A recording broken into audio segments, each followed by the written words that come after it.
Jagannath Puri ki jai, Kangamai ki jai, Jamanamai ki jai, Tulsi Devi ki jai, Bhakti Devi ki jai, Samaveta Bhakta Vrinda ki jai. All glories to the assembled devotees. All glories to the assembled devotees. All glories to the assembled devotees. Hare Krishna. Gaur Hare Premanande. Bol. Thank you very much, Maharaj, and thank you everybody for joining once again this evening as we continue our study of Srimad Bhagavatam with His Holiness Jayadvaita Swami Maharaj, broadcasting from ISKCON of New Jersey in Towaco. So tonight's verse is Canto 2, Chapter 4, verse number 15. Hare Krishna. Hare Krishna. Om Namo Bhagavate Vasudevaya. Om Namo Bhagavate Vasudevaya.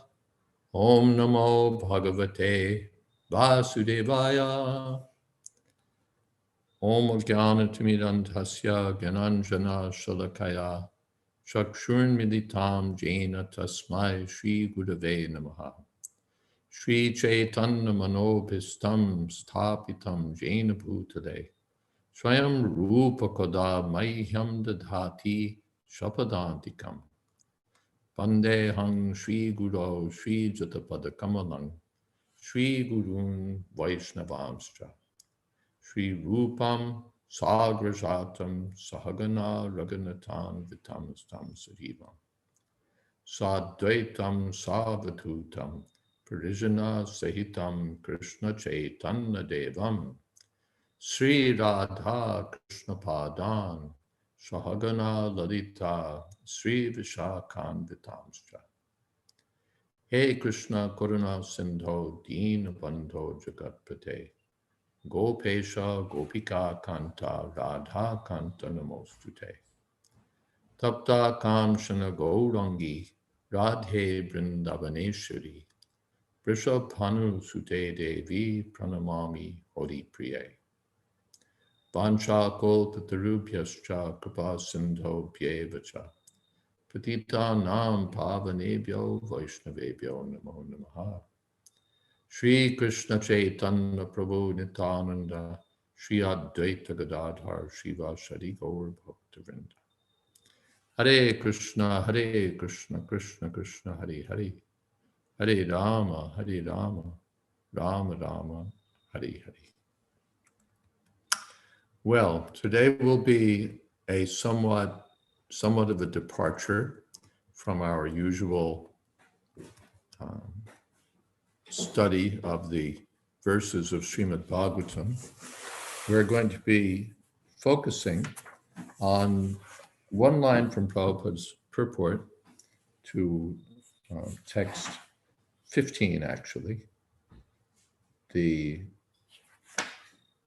Yad Kirtanam, Yad Smaranam, Yad Ikshanam, Yad Vandanam, Yad Shravanam, Yad Arhanam, Lokasya Sadyo Vidinoti Kalmasham, Tasmai Subhadra Shravase Namo Namaha.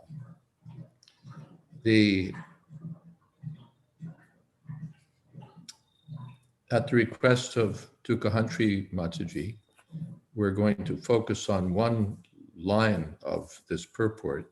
Prabhupada says, similarly, remembrance and prayers also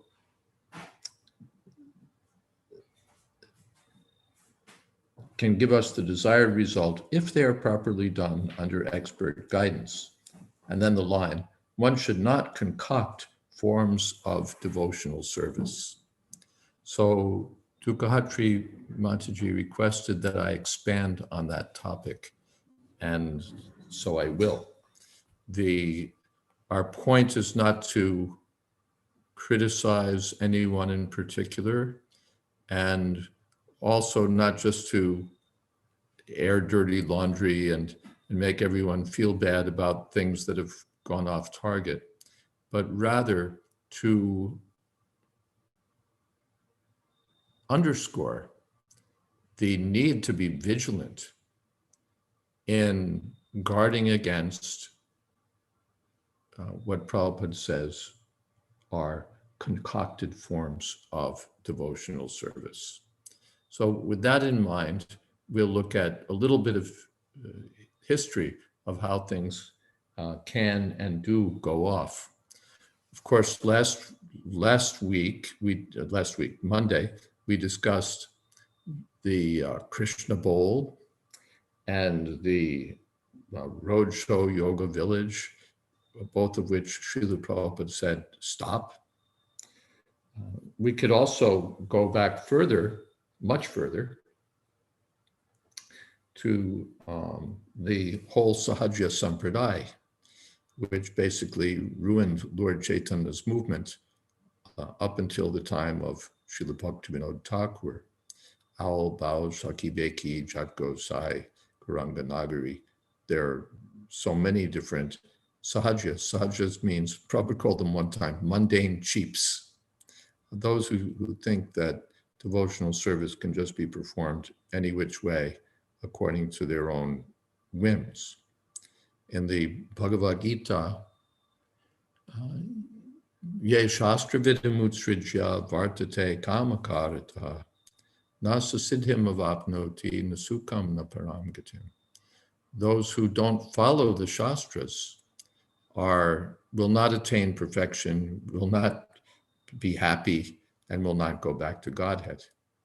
Shruti Smriti Puranadi Puranadi. What is that? Shruti Smriti Puranadi. Pancharatra Vidim Pancharatra Vidim Vina. Aikantiki Harir Bhaktir. Utpataya Vakolpate. Srila Rupa Goswami.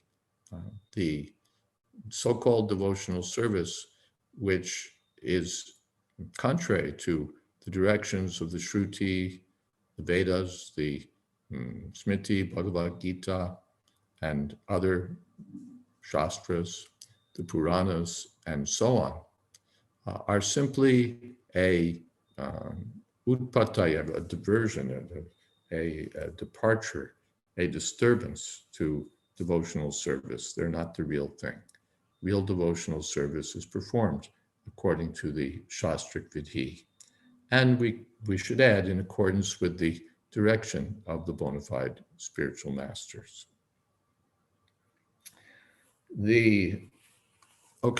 So there's the whole Sahaja Sampradaya and that whole business. Or going back still further, Sakalaneha Mahata Yoga Nashta Parantapa. Lord Krishna told Arjuna that I spoke Bhagavad Gita to the sun god, he spoke to Vivashan, Vivashan spoke to Manu, Manu spoke to Ikshaku, and it was coming down in parampara, but over time it was lost. Sakalaneha Mahata Yoganashta Parantapa. And lost why? Because of concoction or speculation. All right. I've dedicated like a 3-day seminar to the topic of concocted forms of kirtan, things that have found their way into ISKCON kirtan, which are either directly contrary to things that instructions Prabhupada gave, or mantras and practices that have no basis in what Prabhupada gave, or even what comes in the tradition. Stuff that's really, where did this come from? The URL is now before you, where the course is to be found as I gave it about a year back in Mayapur. So if you would like to hear all about that, there's a lot that I've said, and unless someone has a particular question, I won't dwell on that further. I'll just say that there's a lot that a long distance between the kirtan Prabhupada gave us and what kirtan in ISKCON has often become. As another example a small example of how things can go a little interesting. when just after Prabhupada formed the GBC, I remember I was in Boston at the time, serving there with the press. And Prabhupada wanted the GBC to give not only practical managerial direction, but spiritual guidance to see that the devotees are following a high standard of sadhana, such as sadhana was those days. It was just sort of getting going. To follow good sadhana and to spiritually make progress. So then one of the things that the GBC members introduced, because it's so important that we chant Hare Krishna attentively, so they introduced that the devotees, while chanting, should have the mantra in front of them, printed on something. You should have the mantra in front of them, and they should be looking at that while chanting. And Prabhupada, when he heard about it, nixed it. There is some support for that someplace. Maybe it's Bhaktivinoda Thakur, or maybe it's someplace else where it said that you can do this. But Srila Prabhupada was clear that this was not what he wanted the GBC to introduce, that they should just hear and chant, and that they don't have to focus on a paper while chanting. While we're on the topic of chanting japa, I brought up in some of my seminars something that's quite, well, I thought unusual, but turns out to be very widespread, and that is the chanting of Sri Krishna Chaitanya Prabhu Nityananda, Sri Jayadvaita Gadadhar, Shiva Sadi Gaur Bhaktivinoda, on the head bead of the japa beads when we're chanting the Maha Mantra. From what I understand, it's become quite a standard practice even in ISKCON to that, or devotees have grown up with the instruction that before each round, one should chant Sri Krishna Chaitanya Prabhu Nityananda, Sri Advaita Gadadhar, Shiva Sadi Gaur Bhaktivinoda. And generally, that's how and then one should chant that on the head bead, your first bead there, when chanting the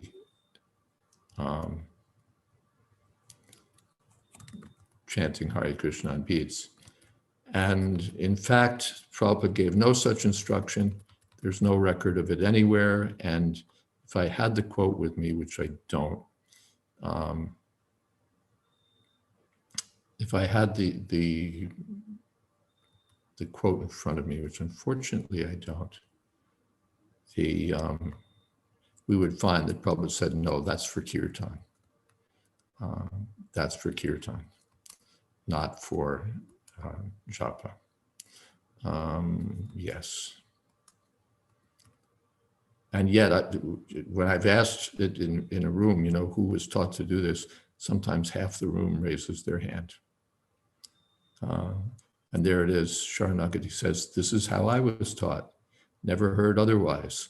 And Tina, to chant before each, I was never told to chant on the head bead.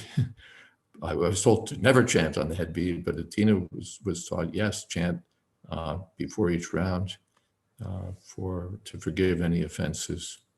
And this all comes, of course, from an instruction that's in Chaitanya Charitamrita, that we're accustomed already to chanting Sri Krishna Chaitanya. Instruction in Chaitanya Charitamrita that before chanting Hare Krishna, we should chant Sri Krishna Chaitanya, the Panchatattva mantra, to become free from offenses. But Prabhupada was clear. He said, that's for kirtan, not for japa.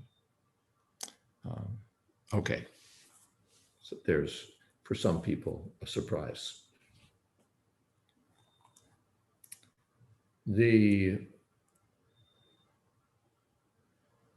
Well, let's look at another one. Well, let's see. First of all, let's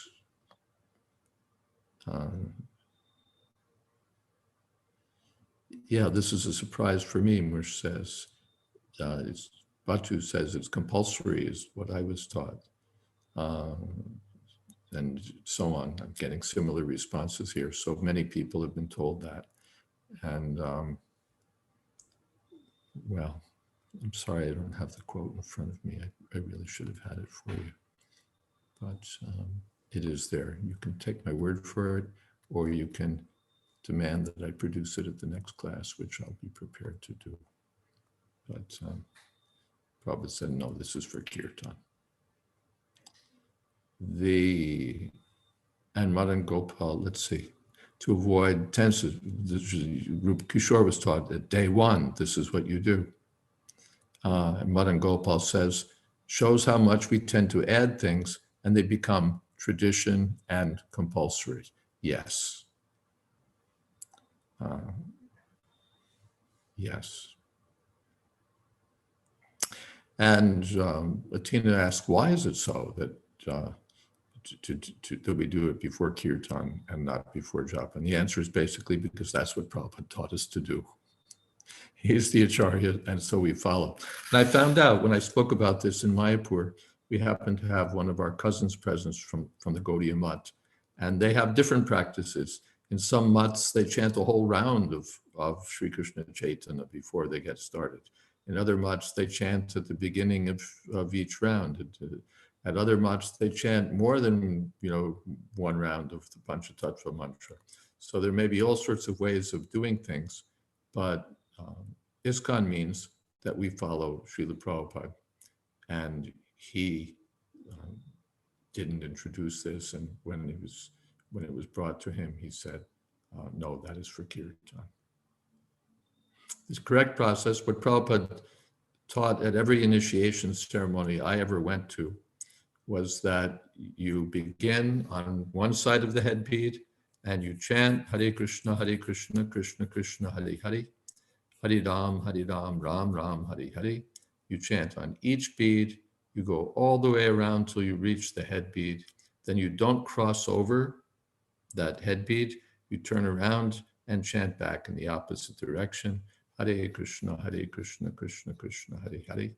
Hare Rama, Rama Rama, Hare Hare. Each time you go from one side of the head bead to the other, that's one round. That's the instruction that Prabhupada gave.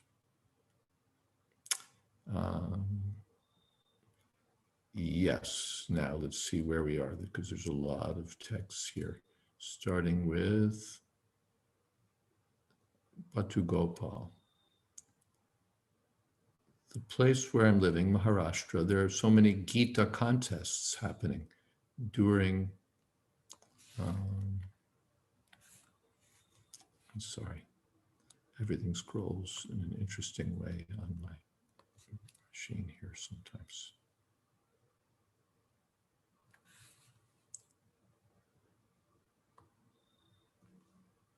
Especially when you don't want it to. Gita contest happening during book marathon time, and it is supposed to help increase book distribution. So devotees go to many, many schools and conduct this Gita contest, thereby encouraging the non-devotee children to read the Gita. Just wanted to know how far Prabhupada would approve this or otherwise. Then he also says, great project that the Parsippany devotees are doing. So, of course, I'm not the judge, jury, and executioner here about what Prabhupada would approve of or wouldn't approve of. My observation is that the Gita contests do involve students in reading our books and so on. So that's good. But as far as what Prabhupada would approve or disapprove of in this regard, I never heard him say anything about such things. So I'm going to keep my mouth shut about it. Okay. And all these comments about people who were or weren't taught to chant Sri Krishna Chaitanya on their beads. One Prabhuji chants all 16 japas on Panchatattva mantra. uh, not one Prabhuji, but one mutt, one of the Gaudiya mutts, institutions. I heard they chant Shri Krishna Chaitanya Panchatattva mantra on all the beads, the whole round. Should not touch the whole head bead. I don't know if you can touch it or not, but we don't chant on it. That's what we were taught. Okay. That was worth the price of admission, wasn't it? Okay. While we're at it, we did talk about chanting, and the URL is up there. It's that tiny URL at the very beginning, or close to the beginning of the chat box here. That's the one that leads to the Sankirtan seminar. In fact, why not? I'll just make life easier.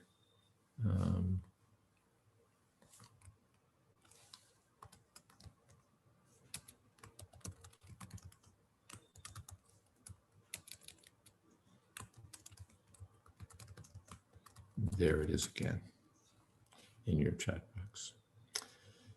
In the seminar, I do talk about chanting and so many things that are strange in kirtan. And the question comes up, what about dancing? So here's something, because what are we? We're chanting, dancing, feasting, and philosophy. Each one is an opportunity for concoction. This is July 8th, 1976, Rupanuga. I wanted to ask a question, Srila Prabhupada, on dancing in the temple room during Arti, especially Mangal Arti. Is it not that the devotees should not turn their back while dancing to the deity? Prabhupada said, no. And they should not bump each other or dance with each other personally, distracting the attention from the deity? Shouldn't all the dancing be focused toward the deity? And Prabhupada says, sometimes dancing is done here in peculiar method. Laughter. That is not desirable. The dancing Chaitanya Mahaprabhu is showing. Rupanuga, you have shown us the feet, changing of the feet with arms upraised, not with the back to the deity. Prabhupada, they do it out of sentiment, but that is not very good. Rupanuga. Also, they bump one another with the drum or with each other's bodies. They dance and they bump like this. That is not bona fide, is it? It is very popular in our movement now. Prabhupada. They are inventing. What can I do? If you invent in your own way, ...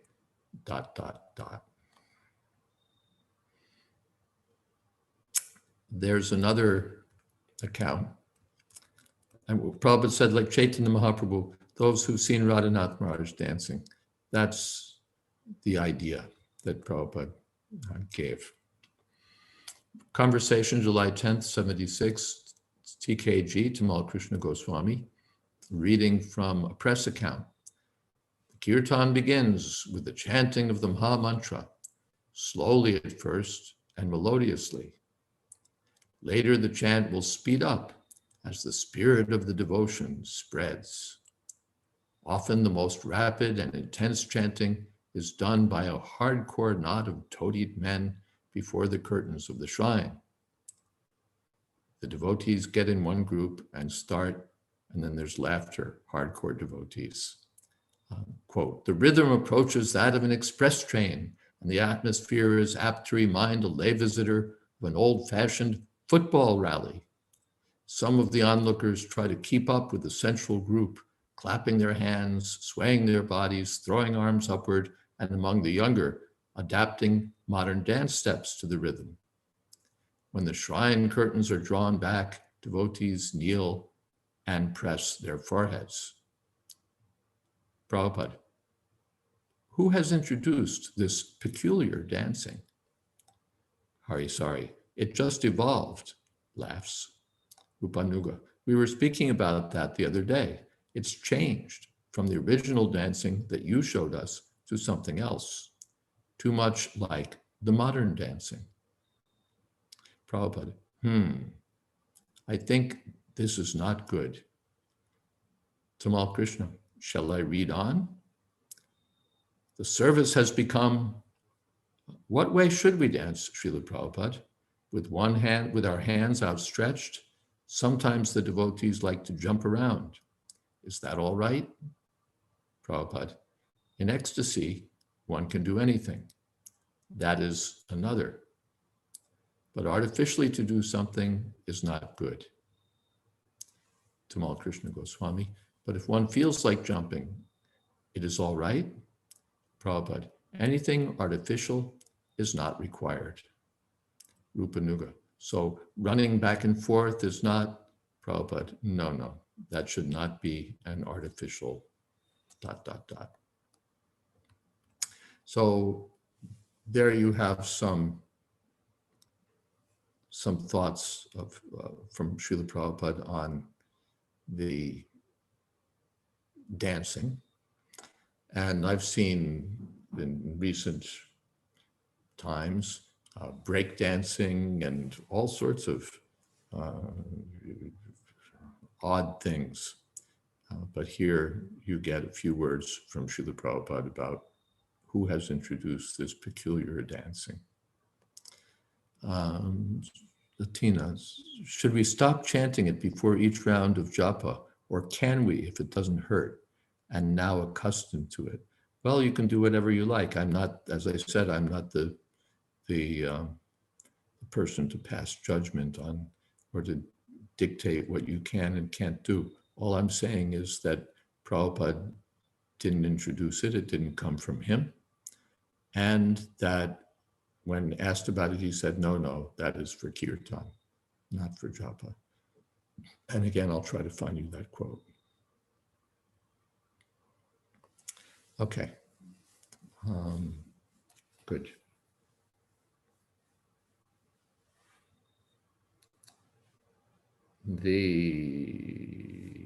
Yes, obviously I have a list of things ticking off here. I have a question about, but I'll just offer it as something else. Okay, Sharanagati says, how about the women dancing? We have made up different, quote, steps over the years. Well, again, it's not for me to pass judgment.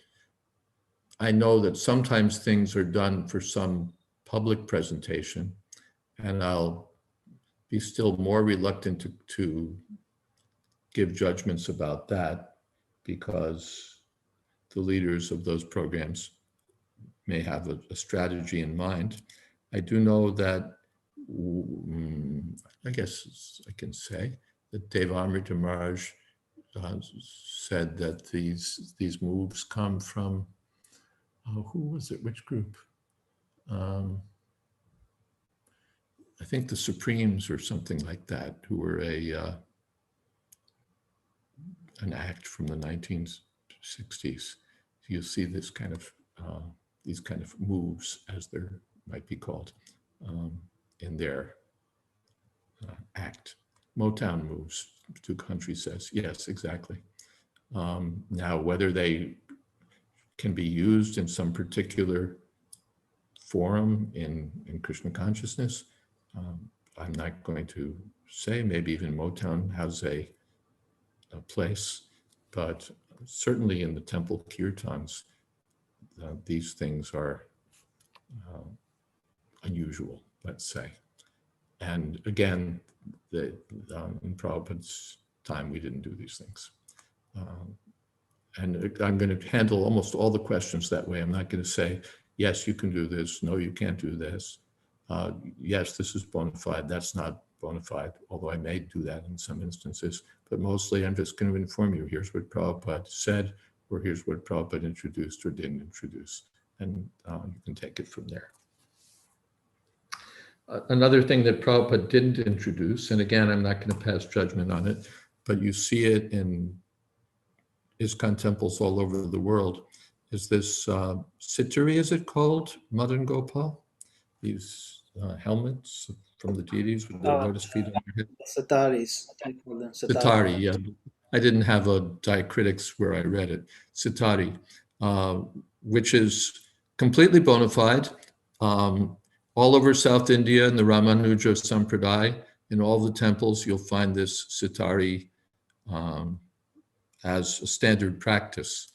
It is not, however, a standard practice in any of the Gaudiya Math temples that I know of, and it was not part of the deity worship during Srila Prabhupada's time. It was introduced, as far as I know, at ISKCON Mayapur when Lord Nrsingadev was installed there. Lord Nrsingadev, as most of you know, was installed with all the paraphernalia of a South Indian deity. You know, all of the paraphernalia has that heavy South Indian look. The fan used for Lord Nrsingadev has that South Indian look. The everything is, you know, it's done up South Indian style. And there they had, they introduced this sitari, which sort of fits the South Indian picture. And then devotees came to Mayapur and introduced it in our Radha Krishna temples all over the world. Would Prabhupada approve? Maybe. Maybe he would say, oh, this is very nice. But you won't find any picture anywhere, as far as I know, of Prabhupada, you know, having the sitari touched to his head, nor did he introduce it anywhere in ISKCON. I could easily understand it in South India, where our temples might, you know, where the public sort of expects that that'll be there. Sitari will be there, Vibhuti will be there. But it's not part of our Gaudiya tradition, and Prabhupada didn't introduce it. Whether it's good or bad, I won't say. I'll just say it's not coming from Prabhupada.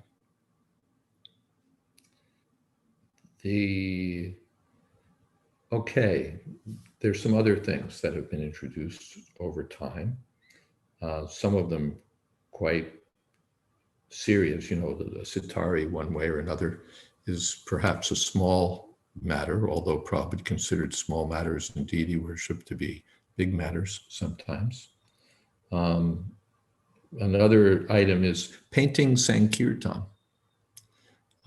Prabhupada introduced Sankirtan, of chanting the holy name of the Lord, and he vigorously encouraged Sankirtan of distributing books concerning the glories of the Lord as being the greater Sankirtan.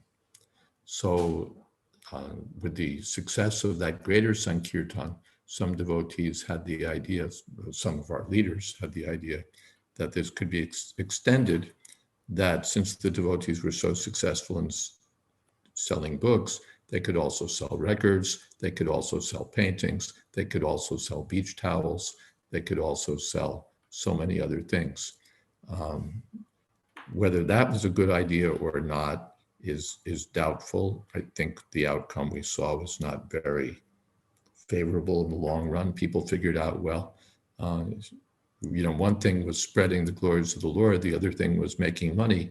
And a lot of the devotees figured, well, if I'm out here making money, I might as well make it for my family or myself, because there was no inherent spiritual connection there, except that Krishna was meant to get the money. What I found particularly objectionable is that it was presented as Sankirtan. If it were presented as fundraising, that would be another thing. But this term, Sankirtan, which refers to our essential practice of spreading the glories of the Lord, was extended to beach towels and candles and Korean or Asian paintings of all sorts of things. And the result was short-term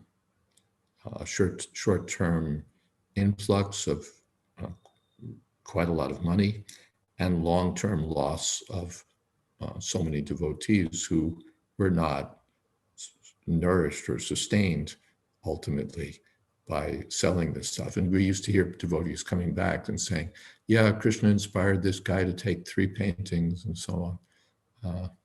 You know, there's only so far you can stretch that.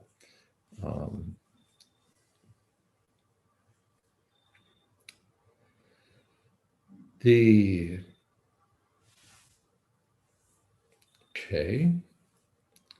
While we're talking about Sankirtan, this gets quite more serious, and I'm sorry to talk about it, especially on in a class that will be recorded. But here it is anyway. That some of the Sankirtan leaders had the idea that it would be good to have parties of women with a man to lead them, and that degenerated into a situation in which the man became essentially the surrogate husband of the women, with all that that implies. And this was seen in some quarters as a good thing because it got everyone enthusiastic and resulted in more money coming in. That was fortunately recognized as being seriously deviant and was attacked and ultimately stopped. I think the GBC gets a lot of the credit for that. But it's an example how things can go. You think, well, this is good because we need money to spread Krishna consciousness. And then everything becomes justified on that basis. Back to something more simple and less discouraging or shocking. Chanting, dancing, feasting. I've seen temples where they would do things like make strawberry kheer, strawberry sweet rice. You introduce strawberries into the sweet rice, and then you wonder why the milk turned. This is not part of the recipe, but strawberries and, well, the milk turned, and then you try next week raspberries and they turn. You just have to do something different all the time. So new forms of doing things.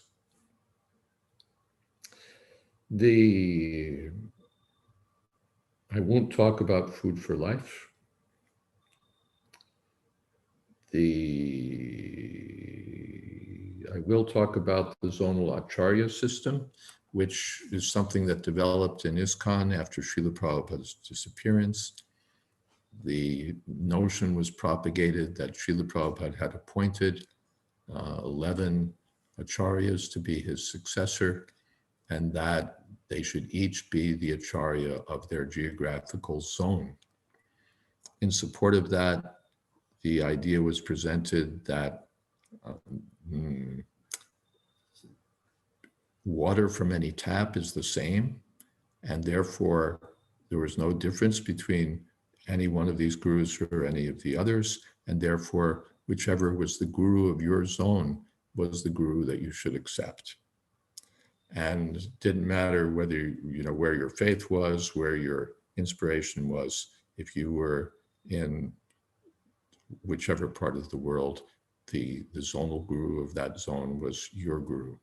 And there was a lot of pressure put behind that and a lot of ad hoc arguments given to support that. And it took quite a bit of effort to eventually stop that. But it was for some time the dominant model in ISKCON, accompanied by various other unwanted things, which we won't go into the history of. Perhaps an outcome of that, in part, was another mental concoction, another, what is Prabhupada's word? Concocted form of devotional service, that is the proxy initiation system, in which the Prabhupada is the last of the acharyas and everybody becomes his disciple. I've written extensively about that. The comments are on my, the essays on the topic are to be found on my website, jswami.info. And I don't write about it anymore because there's just no end to it. There's a place, let's see. get something for you. Give me a moment. Here's another concoction. Oh, it wasn't on my list. 2 more concoctions, 3 more concoctions.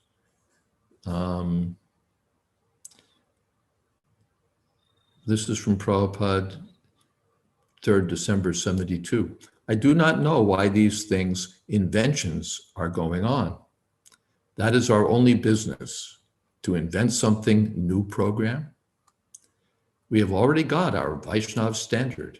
That is sufficient for Madhvacharya, Ramanujacharya. It was sufficient for Lord Chaitanya, 6 Goswamis, for Bhaktivinoda Thakur, for my Guru Maharaj, Bhakti Siddhanta Saraswati, for me, for all big saints and acharyas in our line.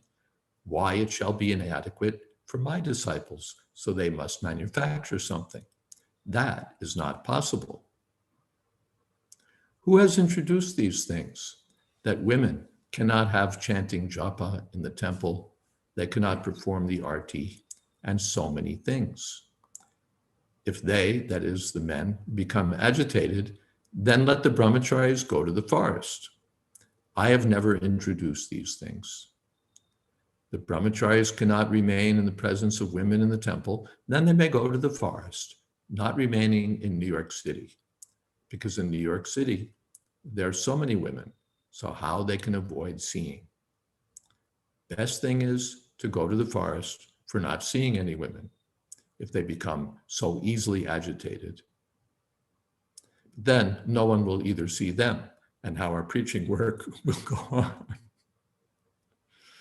So that was another quite serious, what would you say, push.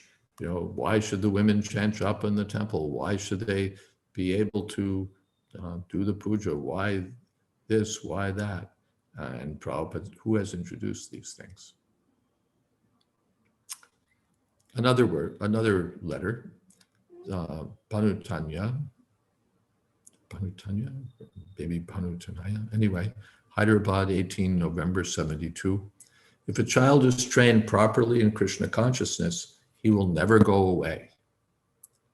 That means he must have 2 things, love and education. So if there's beating of child, that will be difficult for him to accept in loving spirit. And when he is old enough, he may want to go away. That is the danger. So why these things are going on? Marching and chanting japa, insufficient milk, too strict enforcement of time schedules, hitting the small children. Why these things are being imposed? Why they are inventing these such new things like marching and japa, like army. What can I do from such a distant place? They should run and play when they are small children, not forced to chant japa. That is not the way.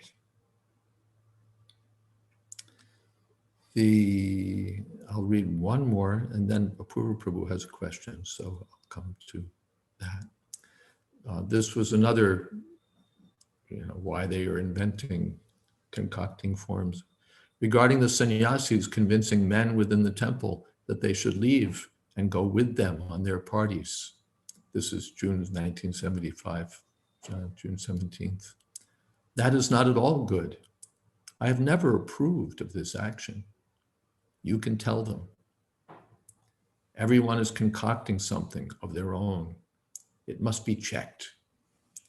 The sannyasis should work with what men they have got, and they cannot secretly convince men in the temples to leave their duties. Those duties also must be done, and they are just as important as any other service. The historical background here was that there were some very big successful parties, specifically the Radha Damodar party, which had powerful groups of brahmacharis going out, chanting, distributing books, and so on. And part of the modus operandi would be to arrive at a temple and stay for a day or so and leave with the brahmacharis from the temple, persuading them that how could they serve under leaders who were householders, get on the bus and be with the brahmacharis and the sannyasis. So that became a big controversy, and it was brought up to Srila Prabhupada and stopped. Some of these topics have been dealt with by Tamal Krishna Goswami in an article, The Perils of Succession, Heresies of Authority and Continuity in the Hare Krishna Movement, ISKCON Communications Journal, Volume 5, Number 1, January, June 1977. And it's in your chat box. Apurva Prabhu, let us hear from you, please.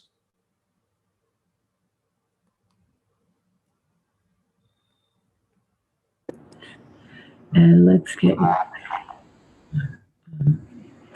I can't. Oh wait. You're good. We can We hear can hear you. Good look in the camera. I don't know if this is I just wanted to get your thoughts on this because I've heard different Mongol artiks, the samsara prayers, where the kirtan leader will, for instance, chant one, samsara dava, the whole thing, and then go Bande Garoshi, Charanadavindam, Bande Garoshi, in between each stanza. I've heard it one time where they sang samsara prayers again after each one, like, after each stanza, the samsara prayers.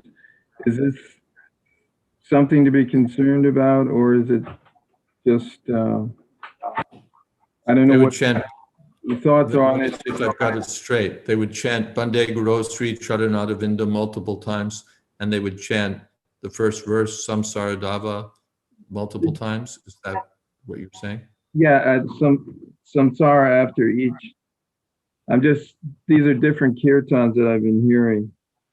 Yeah. And I'm trying to understand whether it's something Well, concerned about, or that we should mention something, or what to do. what to do?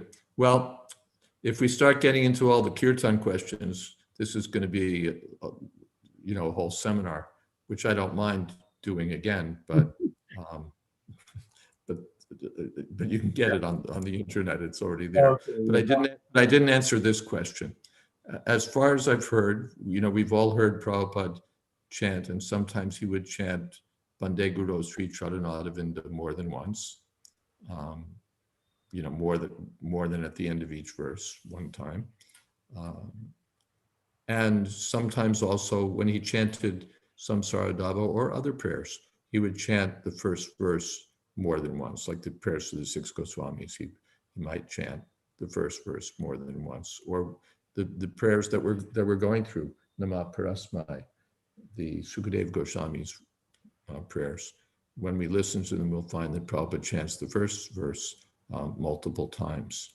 So it wouldn't disturb me to hear the kirtan performed the way you're describing. And there's a lot else to be disturbed about. So Okay. Maybe that's it. Thank you. Okay, thank you. And let's see.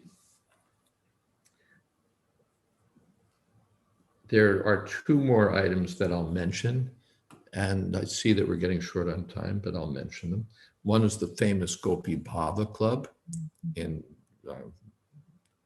that arose in Los Angeles, where devotees got the idea that since, as stated in Prabhupada's books, the worship of Radha and Krishna is the essence of everything, they decided that they were just going to focus on topics concerning Radha and Krishna as recommended by our acharyas.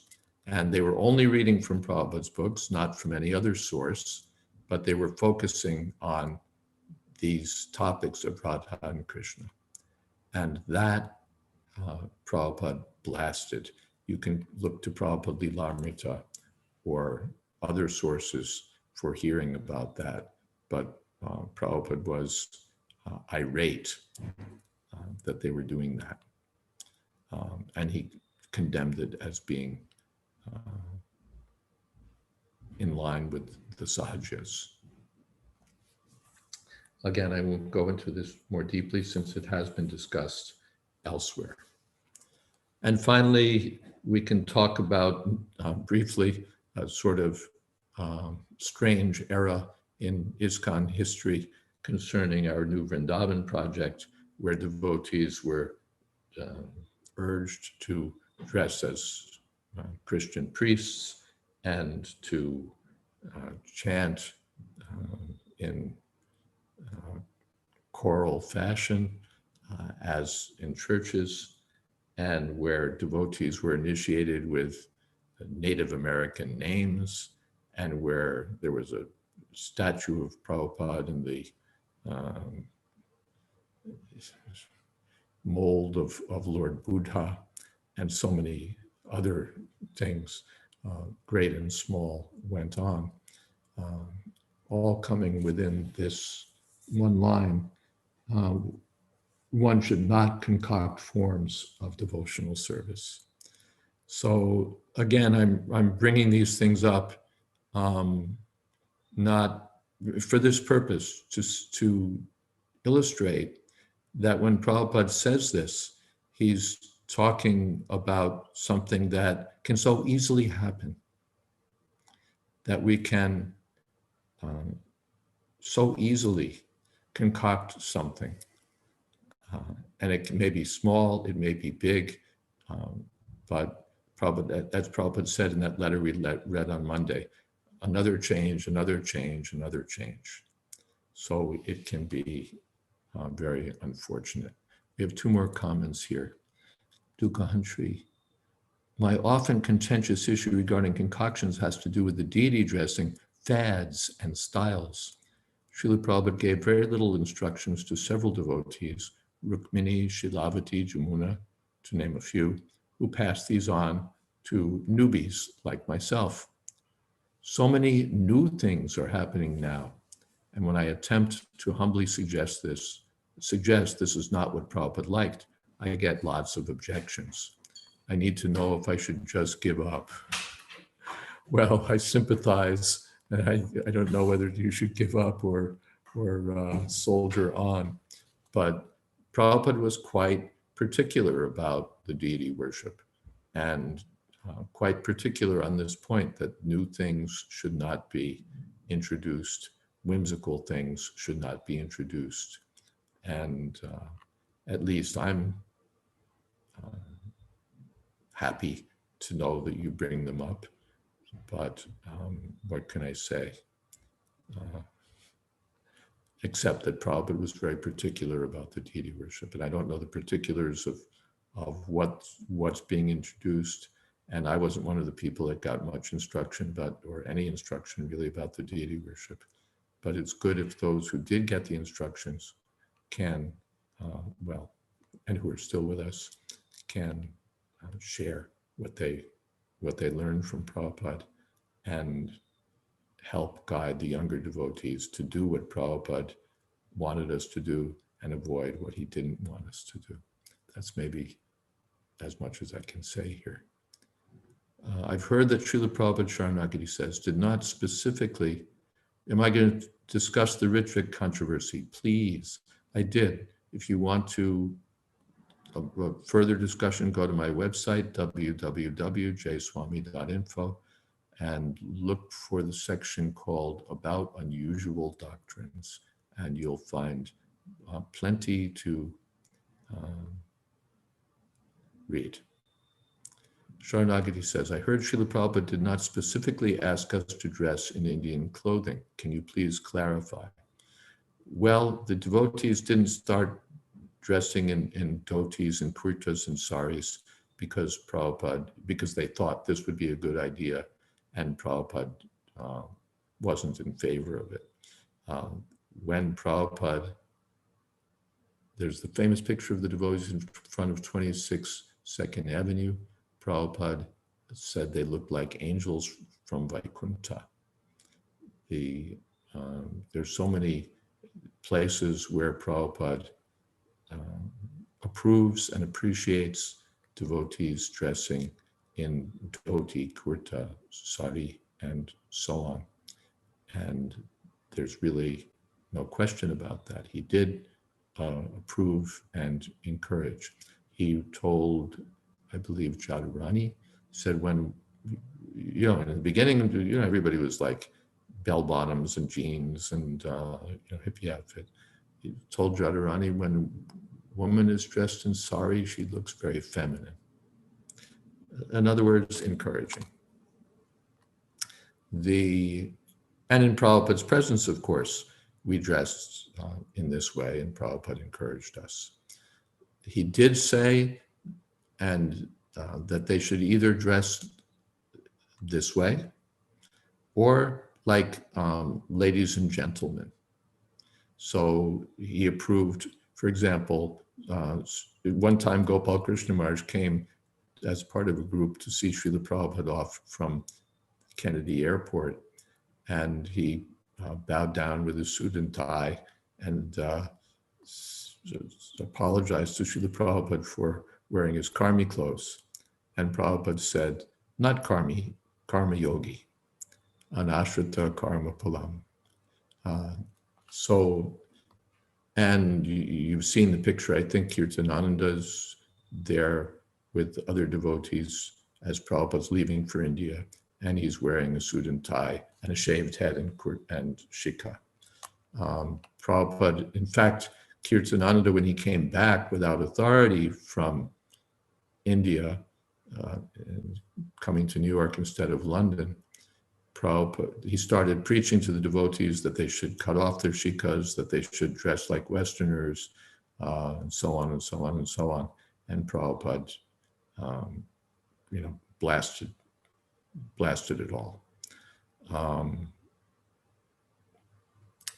But for the he didn't want the devotees dressing like hippies and dippies and all of that, but he approved when the devotees dressed either in what we call devotional dress, or what they call in Loy Bajar, devotional dress, or when they dressed like American ladies and gentlemen. He accepted that also. I hope that helps.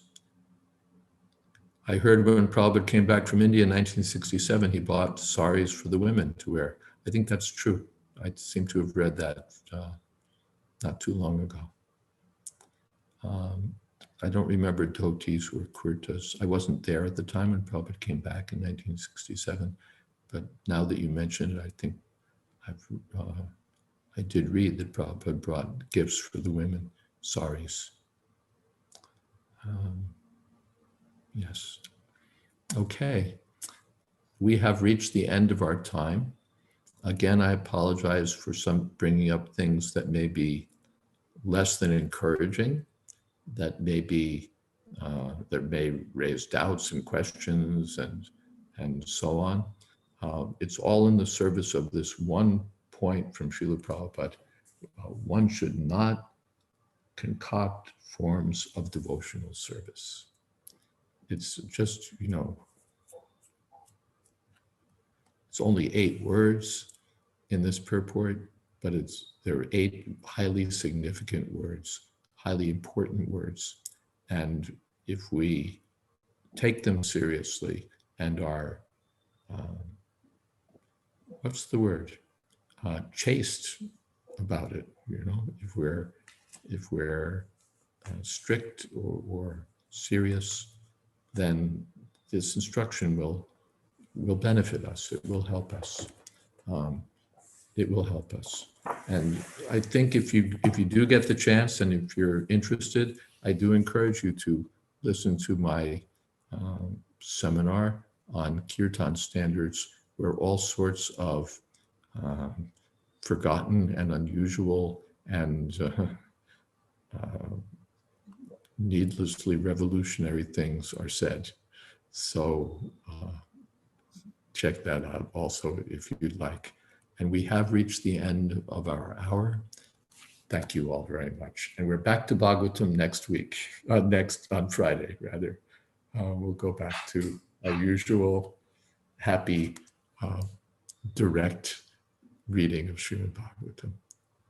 Thank you all again. Hare Krishna. Hare Krishna. Thank you very much, Maharaj, for a much needed reminder and a very important topic. And it's nice to see that a lot of us are kind of surprised by some of these things and shaken, which is good, in a good way, that we have to realign ourselves to be more chaste to Srila Prabhupada's standards and his clear direction. So thank you for bringing that up. And we won't mind you bringing this up repeatedly in future sessions. At least I won't. So Vijay Krishna Prabhu has an audio question, but Vijay Krishna Prabhu, perhaps you can hold off till Friday because we're kind of over time. If kindly hold off till Friday. Thank you. And then tomorrow is the Vanaprastha Adventure. Tomorrow is Thursday for 7 to 8 p.m. Eastern Time. So that is on Maharaj's website, jswami.info. And like Maharaj had mentioned earlier, you can find all kinds of very interesting articles, including this Unusual Doctrines, which is the Ritwik deviation. And Maharaj's links are also here, the link to Vanaprastha Adventure and the other courses, classes. Just a reminder of the Pathways to Perfection continues on Saturdays, 9 a.m. to 10:30 a.m. on the Bhakti Center link, tinyurl.com/Bhakti Center. And this week we'll be having Gauranga Prabhu speaking on Archanam, offering worship. And on this channel, tomorrow we'll have His Grace Dayananda Prabhu speaking on Srila Prabhupada's pastimes in New York. Dayananda Prabhu joined in the 60s, in the early days, and he has some nice stories to share of Srila Prabhupada. And on Saturday morning, 11:30, special session on poetry reading by His Holiness Satsvarup Das Goswami Maharaj on Soul Eyes. So please join for that, 11:30. It's just a little bit after our Pathways to Perfection series on this channel of ours.